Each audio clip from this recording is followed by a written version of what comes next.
So, ladies and gentlemen, you're watching NDTV. The Trump administration has ordered a global pause on new student visa interviews, and this call is part of a broader policy to expand social media screening for international applicants and also intensify scrutiny of student activism.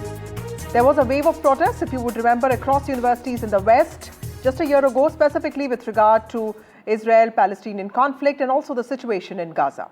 Now, US universities, including Harvard, have been facing pressure over their handling of campus protests, with some institutions threatened with loss of federal certification to enroll foreign students as well. While the policy shift has, of course, raised concerns around academic freedom, civil liberties, and the impact on international education in the US, I want to talk about what Indian students aspiring to enroll in US universities can do and must do. More than 3.3 lakh Indians are studying in the US, making India the top sender of international students to America for the first time in 15 years.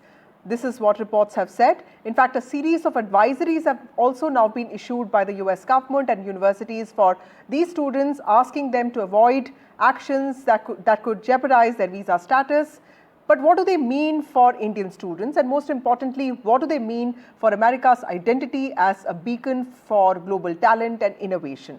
That is what we discussed tonight. Joining me now is reputed educational consultant and mentor Viral Doshi. But first, here's a report.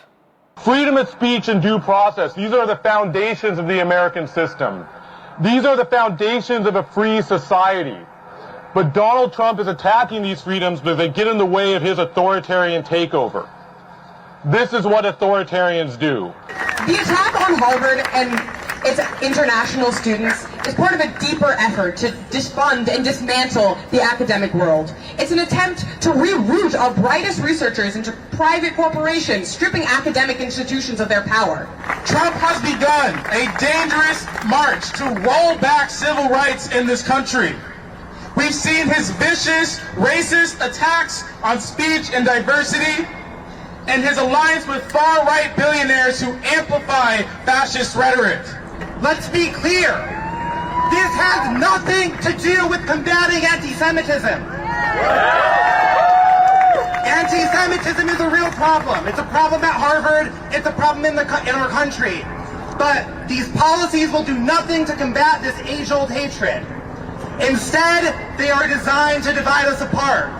Trump is using our international students as a bargaining chip. He's threatening to revoke our school's hosting status unless we turn over a massive amount of disciplinary information and surveillance. This is information we are not legally required to give. When Trump demands viewpoint diversity at our university, it's clear what he really means. He wants to control what our students say, think, and believe. Shame.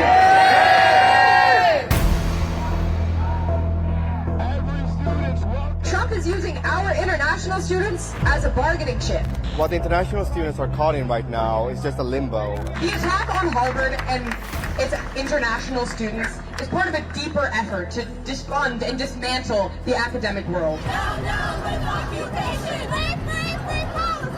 As we speak, one of the world's most powerful universities is being politically dismantled, contract by contract, student by student.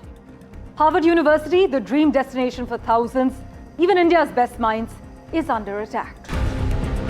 This week, Donald Trump's administration ordered a complete severance of all federal contracts with Harvard, gutting over $100 million in research, training, and funding. That's not all. The US Department of Homeland Security has revoked Harvard's right to host international students, leaving over 7,000 scholars, including many Indians, facing deportation or forced transfers. The court has paused the move for now, but the future, uncertain. Let's be clear, this has nothing to do with combating anti-Semitism. Trump has begun a dangerous march to roll back civil rights in this country. And the timing could not be worse. It's graduation week at Harvard, but instead of celebrating, students are protesting. What makes Harvard Harvard is not its legacy or its endowment or anything like that. It's its ability to bring back the best and the brightest from all around the world. So why is this happening? Trump's team accuses Harvard of fostering liberal bias, anti-Semitism, and failing to reflect American values. But critics say this is pure politics, a move to silence dissent, control campus thought, and purge international influence. He wants to control what our students say, think, and believe. Shame. Let's be honest, for Indian students, Harvard is more than a college. It's a ticket to the world stage. Now, that ticket could be shredded by an administration that's weaponizing immigration and ideology. And if this is how the US treats its brightest minds, can it still call itself the land of opportunity?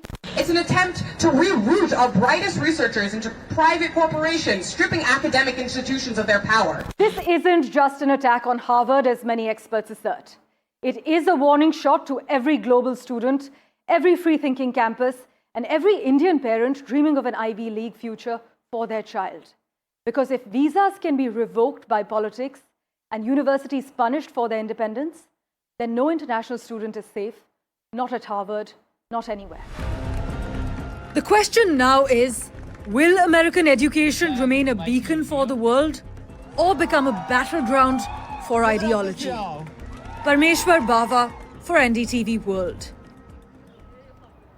Well, reputed educational consultant and mentor Viral Doshi joins us now. Thank you, Mr. Doshi, for speaking to NDTV. My first question to you, how do you see the expanded social media vetting of student visa applicants? How does this impact Indian students? I think just step back for 2 minutes. Why are they doing this? The social media vetting is purely for political activism. So if that is not there, you're perfectly safe. So at the end of the day, if you look at historically, in my last 30 years, I've never seen Indian students getting into political activism, whether on social media or in colleges out there. So I don't think any Indian students needs to worry at all. Some occasions have happened where some postgraduate students have gone there, have been involved in political activism, but few and far. But by and large, Indians tend to be very low-key on political activism. So I don't think we need to worry one bit at all. Anybody who's going there, I would say happily go there. I don't think anything is going to happen to Indian students at all. But Mr. Doshi, the US has often been seen as land of the free. Students go there to not just study, but also get exposed to campus culture that's often very diverse. How do these actions affect perceptions of privacy and freedom of expression amongst Indian students? Because students are young, their personalities are still evolving, and they could be expressive on social media. It is. But I think I would give an analogy of going to somebody's house. When you go to somebody's house, you're a guest out there. The host is there, it's his house. Now, if he keeps on changing his rules and regulations, you have to comply with that. This is what US is doing today. If you comply with the rules and regulations, why should you have a worry at all? So answering your question about privacy and freedom of expression, I think that's fine. But if they're changing something in that regard, we should embrace that. We should follow the rules and regulations of any host country that we go to. And if you go there as a guest and you embrace that, they're perfectly happy. Go to America for what it's giving you. Go to America for its academics. Go to America for its education. Go to America for its research. Don't get into political activism. If you're staying away from that, there should be no problem at all. So when you're talking about land of free, I think the only thing they have now dictated is not to talk about political activism. Stay away from that. You're completely safe and it'll be a great country to go to. Nothing has changed, believe me. It's only one small bit called 2 words, political activism. Remove that, you'll be a happy person out there. Okay. Mr. Doshi, what would your advice be to parents and students who are all applying to US universities, because many of them have been quite anxious? I've got a number of calls today, believe me, because it's just been breaking news last night. I think very simple, be calm and be patient. This will be sorted out. As much as you want to go to a good university, American colleges are looking at good students also. It's a question of time.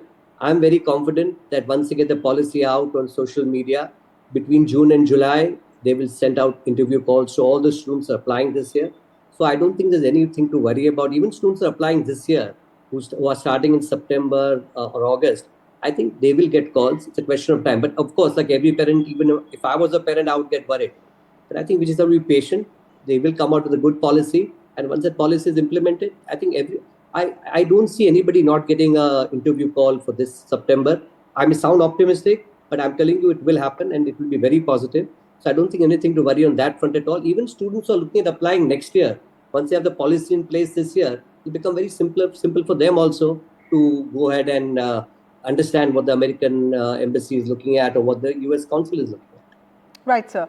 But is this also an issue that India can address diplomatically? And also, could this selective application of heightened security protocols for student visas, could it be seen as a discriminatory procedure? Could it be seen as politically motivated?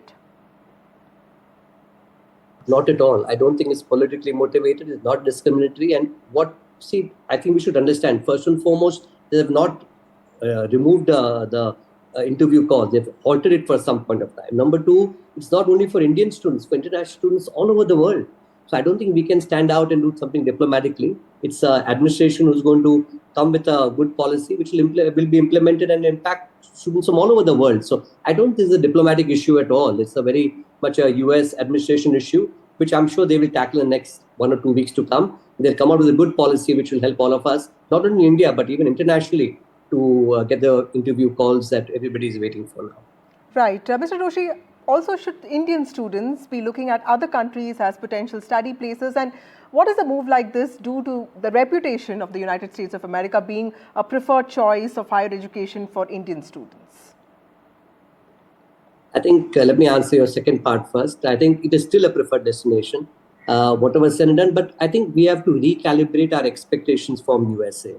As I said, the old story used to be you would go there, study there, work for 2-3 years, get a job, do your postgraduate degree there, and then perhaps continue out there.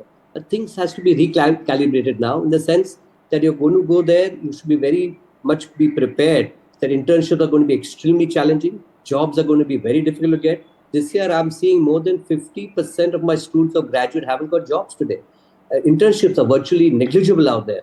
So you're going there to study. Yes, it's a big expense. You're spending close to $400,000 at undergraduate degree and close to about $200,000 for a postgraduate degree. But yes, you have to be mentally prepared that at the end of the day, you have to return to India. Internships and jobs will be in India. So you have to go with the mental frame of mind. You're going there for the education, for the research. I think America is still a great country to go to. But tell me which other country matches America. So we may say the other country is possible, but nothing matches America for its innovation, for its diversity, for its flexibility. America is right up there. So at the end of the day, we'll have to recalibrate our requirements from America. But yes, answering your question for part one again, parents are looking at other countries. Still today for people applying this year, suddenly there's a big request from people, can we apply to UK, Singapore? India is still open for us for this year. So people will apply for safeties to other countries, but still, if they get that visa and they get a chance to go to America, it still remains the first destination to go to. Right. Also, Mr. Doshi, my last question to you. How do you see the ongoing confrontation between Harvard University and the Trump administration? You've helped hundreds of students, in fact, thousands of students, get into these Ivy League colleges. Some of our brightest minds from India go to America's Ivy League colleges. All of us have aspired to go there at some point. The diversity there is a big attraction. And now these are reputed institutions with so much history. What do you have to say to the aspirants of such colleges? Honestly speaking, everything is up in the air right now, but I think some sort of a compromise will be arrived at, because I don't think Ivy League schools can survive without having international students. They make the core of the Ivy League schools. So I think it's a question of time. I think it's unfortunate that some of the colleges have been targeted. I think at some point of time, there will be some compromise. As a matter of fact, I was talking to my students at Harvard currently, and all of them have the opinion, look here, they're going to wait and watch.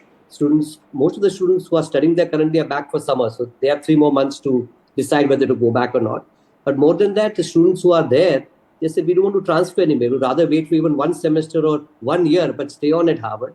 So what has happened at Harvard has been unfortunate, but I don't think this will be sorted out. I'm very sure some compromise will be arrived at. I think let's be positive. America is still a great country, a great education place to go to. And I think if you remain patient and calm, things will be sorted out. Don't worry too much. That's all my request to parents. Don't worry too much. Things will be sorted out. Right.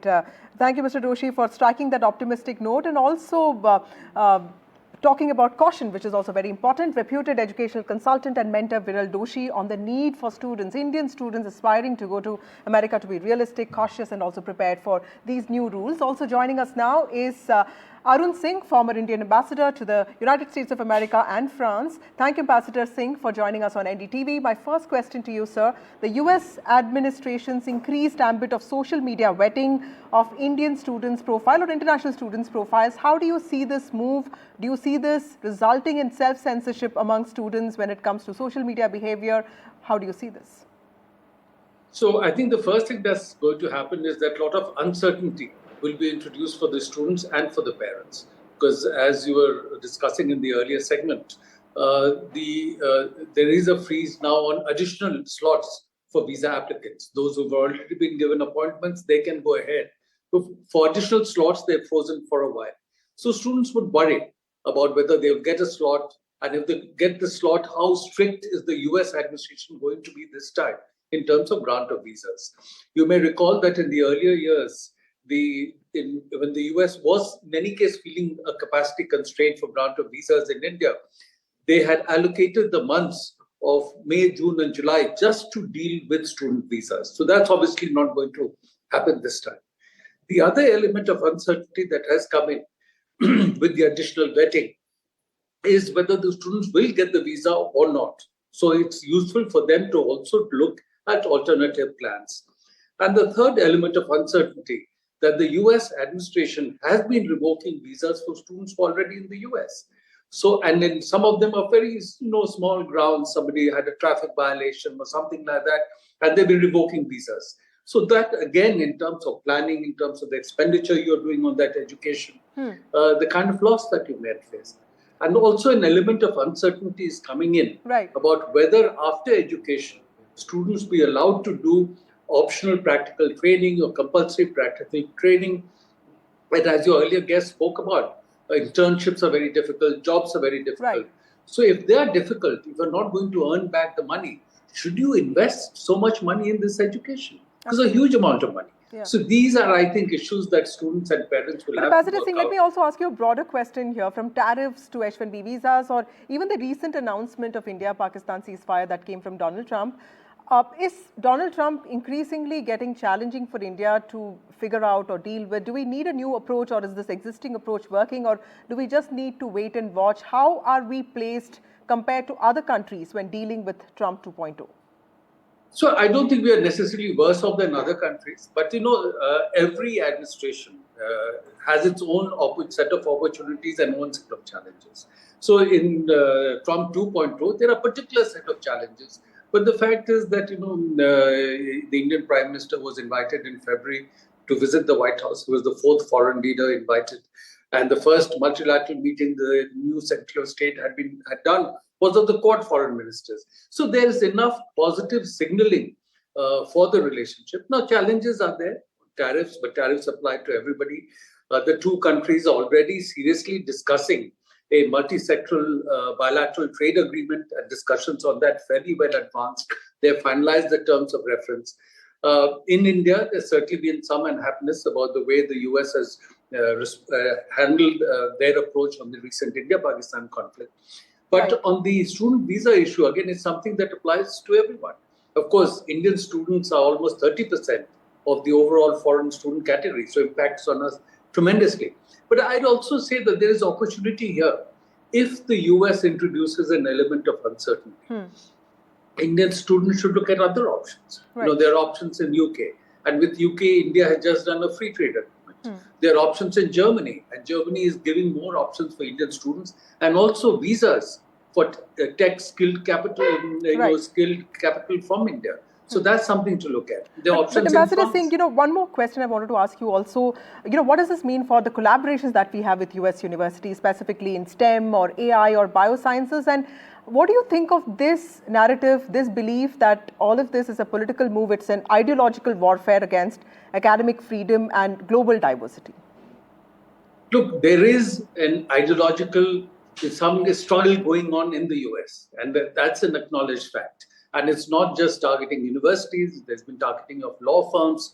There's an internal political struggle going on in the US, but all societies have their political struggle. So that's playing out, and we have to accept it for what it is. We have to see what is the opportunity for us in the framework of whatever is playing out in the US. And I think one additional opportunity, aside from the other countries we can look at and deepen the people-to-people relationship with the other countries, also that there could be opportunities in India. Right. You know, under the new education policy, India has allowed foreign universities to set up campuses in India, or eased up on collaborations between foreign universities and Indian universities. So perhaps Indian universities can see this whether is a crisis for many, but we could look at this as an opportunity. Thank you, Ambassador Singh, for joining us with those excellent insights. This is clearly something important for students to also take note. Sudhanshu Kaushik, Executive Director of North American Association on Indian Students, also joins us now. Thank you, Mr. Kaushik, for joining us on NDTV. US government warning Indian students studying in American institutions that they may lose eligibility for future visas if they skip classes, drop out, leave their program. What does an advisory like this even mean? What is the general sentiment amongst international students, particularly from India?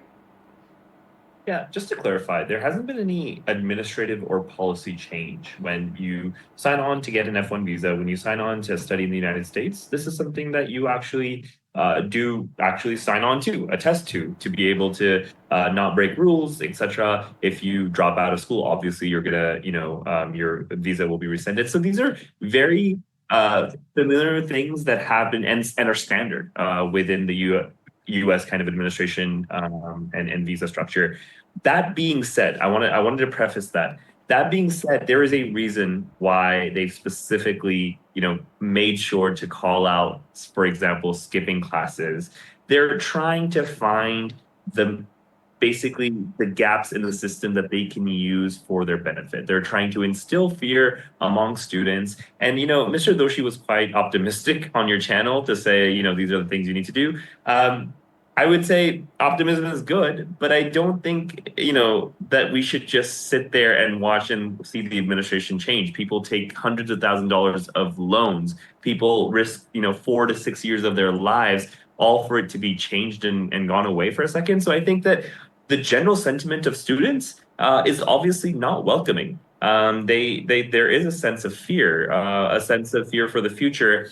And what I think is really interesting is that whether it's these, the study abroad counselors or the entire study abroad administration and kind of system, we're willing to forgive and say, oh, you just don't need to be politically active.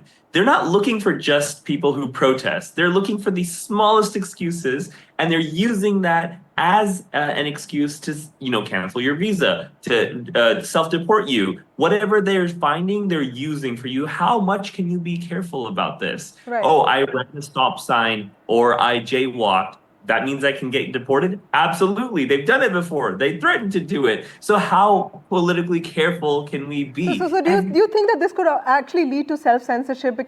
And why is political activism being seen as such a big problem here? Is it happening at the cost of academic activity on campuses? Because I thoroughly believe that, colleges cannot just be about academic rigor. There's so much more to explore on campuses and also evolve as human beings. How are Indian students in American institutions looking at orders like this? Are they self-censoring themselves? Are they looking at this as political retaliation, or are they simply looking at it as regulatory enforcement, something that they have to deal with? Absolutely. Look, this system and the product of the system that consist of this previous generation who told us to just study, take your test, get a job, and move on with your life. And you see that they're trying to instill this, and they don't value or recognize the importance of self-development when it comes to political speech, when it comes to academic freedom, when it comes to societal thoughts. Your mind and what you're doing develops so substantially when you have that freedom, you have the ability to think without the fear of repercussion. I don't think our previous generation really acknowledges and understands how valuable it is, so they're saying it in passing. That being said, yes, a lot of Indian students go to get a job, to get that internship and get out of there. I understand that and recognize that, but there are a lot of free thinkers. There are a lot of incredible people who go to the United States to be able to take advantage of the resource, the academic freedoms that they potentially might not have access to at home, and so that they're able to come back to India and be able to really think with that kind of perspective. That's all at basically at risk. How are you going to do that? And you're absolutely correct that, academic freedom, that ability to think and the thought process is integral, and their censorship is there. And I think what's fearful is that we're using this as an excuse, but we're just trying to target international students, people who look different, Absolutely. people who act different. We're trying to make sure, the administration, not we, is making sure that they know that they're different and that they're not welcomed. Right. Thank you, Mr. Kaushik, for that excellent student perspective as well as somebody who lives in the United States of America. Thank you so much. The Trump administration has told U.S. embassies around the world to stop scheduling new interviews for international students. And this move comes even as government plans to expand social media checks for all student and exchange visitor visa applications. Clearly, an evolving story that will be important for the study abroad aspirations of thousands of Indian students. With that, it's time for a short break. More news and updates on the other side.